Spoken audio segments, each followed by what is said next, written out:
Eu sou Arlene Ferrari Graffi, de Blumenau, Santa Catarina, e eu sou a mãe do Bruno Oscar Graffi, um jovem advogado de 28 anos que gozava de plena saúde e que 10 dias após receber a primeira dose da vacina AstraZeneca, no dia 14 de agosto exatamente, após os 10 dias ele sofreu um AVC hemorrágico gravíssimo e tristemente irreversível.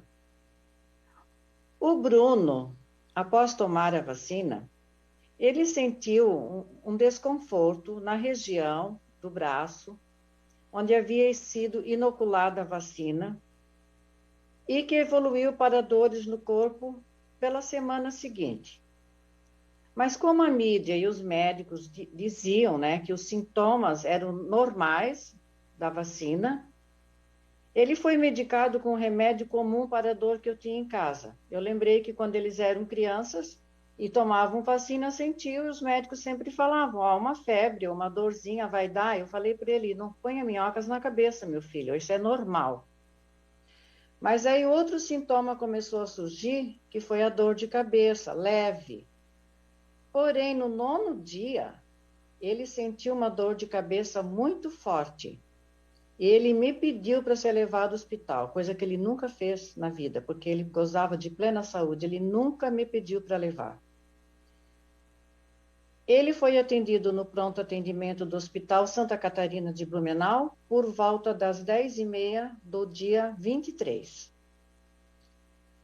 Após receber a medicação para aliviar a dor, foi feito também um exame de sangue, no qual detectou que as plaquetas estavam baixas e o PCR estava alto, estava 113.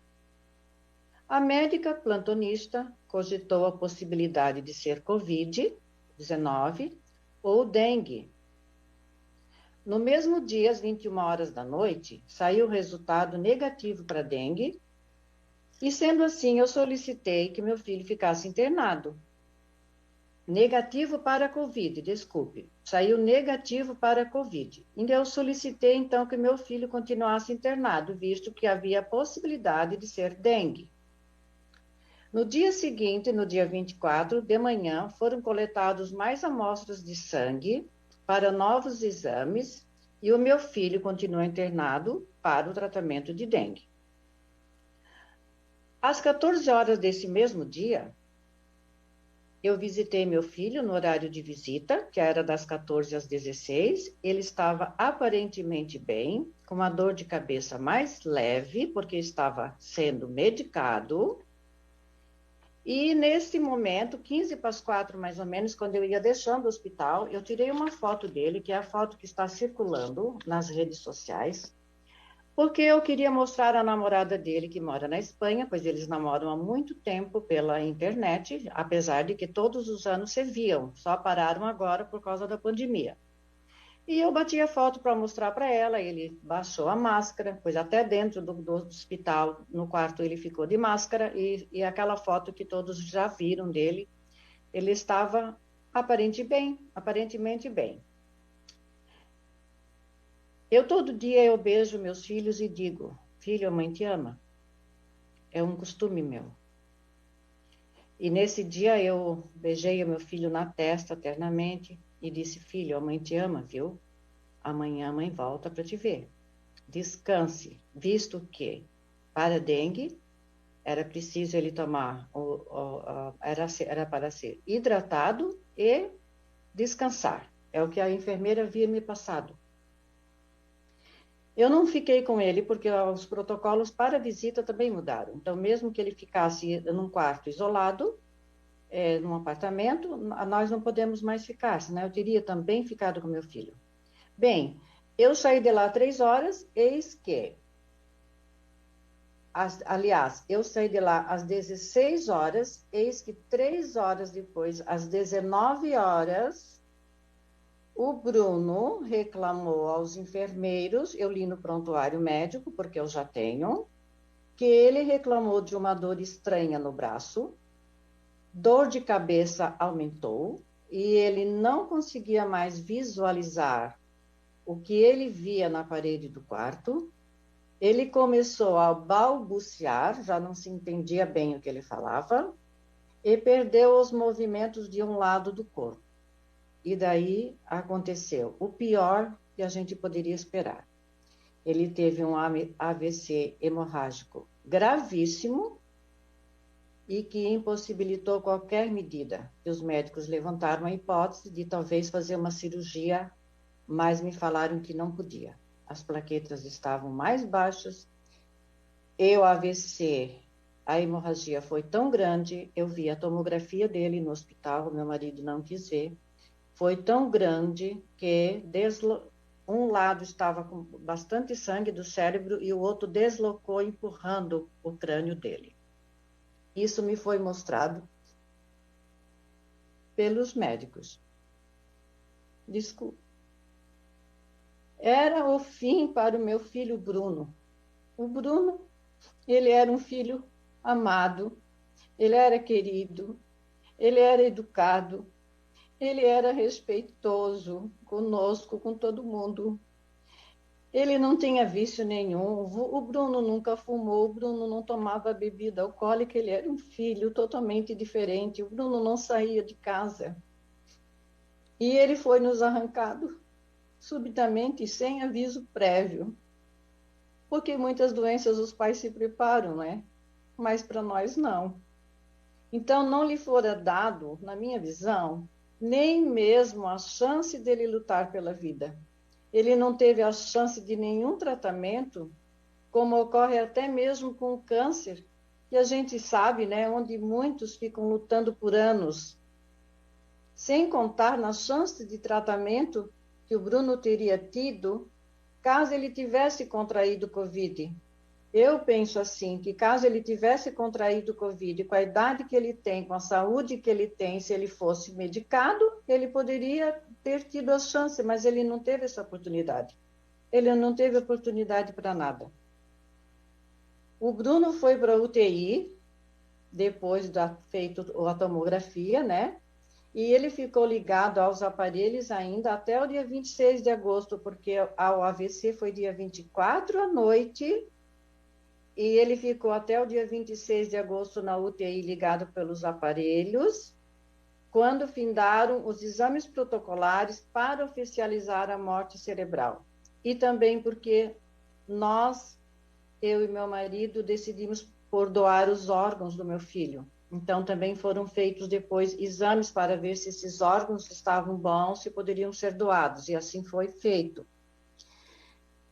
Durante esse período, eu perguntei para os médicos em que lugar do mundo que eu poderia levar meu filho para salvar meu filho. Me diga, doutor, aonde? Não importa quanto, por favor, eu preciso salvar meu filho. E a resposta vocês já sabem qual foi. Mas neste momento difícil da minha vida, um dos momentos mais difíceis até hoje, o hospital me ofereceu um exame que poderia ser feito para confirmar se o que aconteceu com meu filho foi causado pela vacina do Covid. Esse exame chama-se antiheparina PF4 autoimune. E que nos custou R$ 3.875. Eu estou falando o valor porque é um valor que eu penso que muitas pessoas não podem pagar. É muito complicado. Mas eu não queria conviver com esta dúvida, se meu filho tinha morrido por causa da vacina ou se o meu filho tinha algum problema pré-existente.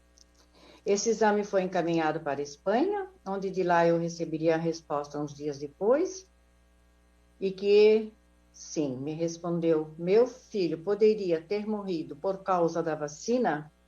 Sim. O resultado se confirmou de forma positiva, como já foi mostrado na imprensa, eu tenho o resultado, né? E a causa que consta no óbito foi AVC hemorrágico por trombocitopenia trombótica imune. E agora causado pela vacina. E quando eu soube dessa notícia, eu confesso para vocês que amplificou a minha dor. Muito, e muito, muito, muito. Porque eu que levei meu filho, eu levei ele e o mais velho juntos, de 30 anos, no mesmo dia para tomar a vacina. Muitos já me disseram, não se culpe, mãe. Eu sei, mas naquele momento parecia assim, eu levei meu filho para o matadouro, eu levei meu filho e 10 dias depois meu filho morreu. Isso dói em mim, mas eu vou superar. Hoje eu me torturo e penso que, se o Bruno aos 28 anos, saudável, nunca teve nenhuma doença, não tinha nenhuma comorbidade, se ele tivesse contraído o vírus do Covid, coisa que nunca aconteceu nos 18 meses de pandemia, ele teria tido a chance de tratamento e de lutar. Mas ele não teve essa escolha e nem mesmo essa chance. Ficou apenas a dor e a saudade da nossa família do Bruno. Eu não sei quanto tempo eu tenho, mas eu já estou encerrando, tá? Depois de todo o sofrimento e dor, eu venho a público e às autoridades competentes pedir que avaliem, junto aos órgãos de saúde responsáveis, alguns protocolos impostos à sociedade. 1. Avaliem melhor a obrigatoriedade desta vacina para este vírus. 2. Avaliem e levem em consideração o estado físico de cada indivíduo antes da vacinação. Isso seria muito importante. 3. Deem-nos o direito de ter a liberdade de escolher se queremos ou não nos submeter a uma vacinação experimental e, sobretudo, que os senhores nos comuniquem as consequências de tal. Por exemplo, morte. Eu não sabia que poderia haver morte por AVC, por infarto, por miocardite, por trombose. Eu penso que isso tem que estar em negrito, grande, em letras garrafais. Não é só reações adversas. Eu sou uma pessoa eu sou leiga no assunto. Mas eu pensei, vacina vai dar uma febre, dor de cabeça, dor no braço, vá lá, todo mundo está tendo. O outro seria que os senhores comecem a notificar as reações adversas que estão sendo relatadas por inúmeras pessoas a cada dia, relatos esses que estão sendo subestimados e negligenciados, e que passe a constar nos autos médicos e seja divulgado de forma aberta e transparente à sociedade.